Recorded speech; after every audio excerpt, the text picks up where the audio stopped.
이 네트워크 위기를 미리 간파하고 선점한 회사가 있습니다. 바로 엔비디아입니다.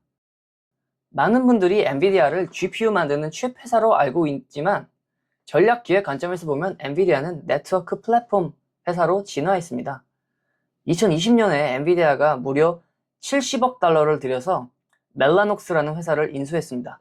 당시 월가에서는 미쳤다 라고 했습니다. 아니, 그래픽카드 만드는 회사가 왜 하필 통신장비 회사를 사? 하지만 지금 보세요. 완전히 신의 한 수였습니다. 엔비디아는 이미 이때부터 알고 있었던 겁니다. GPU가 빨라질수록 결국 병목은 이 네트워크, 연결에서 발생한다. 그럼 우리가 칩도 팔고 칩을 연결하는 케이블, 네트워크도 팔면 시장을 완전히 장악할 수가 있겠구나. 그래서 지금 엔비디아는 GPU만 팔지 않습니다. 엔비디아는 전략은 님들 우리 GPU 성능 100%로 다 쓰고 싶죠? 우리 GPU 좋은 건 다 알잖아요. 그럼 우리 전용 케이블, 인피니밴드나 이 스위치, 엔빌링크 스위치 같이 사세요. 다른 거 쓰면 우리 GPU 100% 속도 안 나옵니다.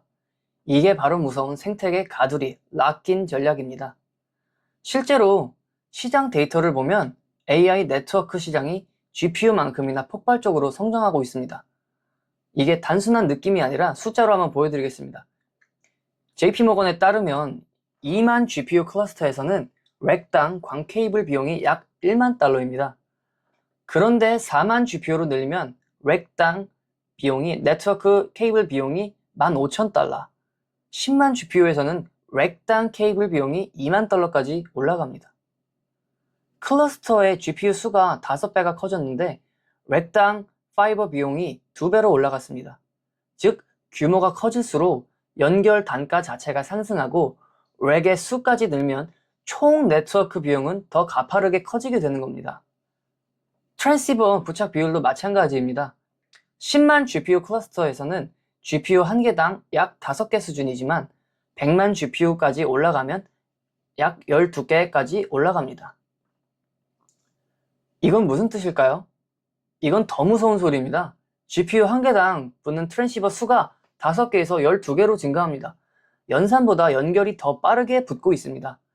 엔비디아는 이 거대한 시장을 남에게 주고 싶지 않았던 겁니다. 그래서 GPU 칩도 팔고 엔빌링크, 인피니밴드와 같은 네트워크도 팔아서 이 고성장하는 시장을 통째로 먹겠다는 전략입니다. 자, 이제 가장 중요한 질문입니다.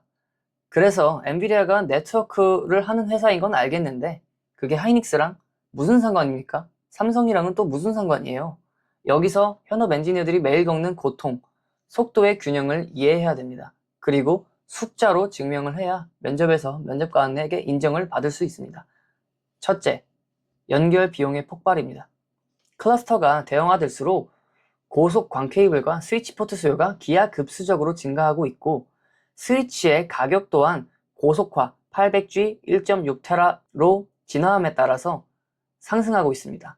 골드만삭스에 따르면 데이터 센터의 스위치 템은 2027년까지 연평균 27% 정도 성장할 것으로 전망하고 있습니다. 자, 그럼 결국 이 네트워크가 비용이 증가함에 따라서 메모리가 나서야 되는 겁니다. 클러스터가 커질수록 네트워크, 연결 비용은 더 올라가고 GPU 수가 늘어날수록 통신의 부담은 더욱더 커지게 됩니다. 그렇다면 전략은 딱 2가지입니다. 데이터의 이동을 줄이거나 이동하더라도 GPU가 기다리지 않게 만드는 것. 여기서 메모리인 HBM과 CXL의 역할이 나뉩니다. 먼저 HBM입니다. 상황을 그려보세요. 네트워크 고속도로가 16차선으로 뚫려서 데이터가 엄청난 속도로 공장, GPU 앞까지 왔습니다. 그런데 문제는 그 다음입니다. GPU가 연산을 하려면 도착한 데이터를 메모리에서 읽고 써야 됩니다. 근데 만약 이때 HBM의 대역폭, 속도가 느리다면 어떻게 될까요? GPU는 연산을 다 끝내고도 다음 데이터를 HBM에서 가져오기를 기다리면서 멍하니 멈춰있게 됩니다. 이건 네트워크의 문제가 아닙니다. 연산 속도와 메모리 속도의 불균형이 범인입니다.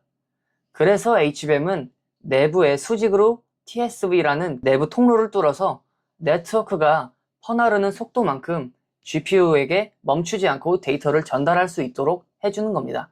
즉, 네트워크가 고속화됨에 따라 그 네트워크의 성능을 100% 다 사용하려면 그걸 소화할 메모리의 대역폭이 필수다.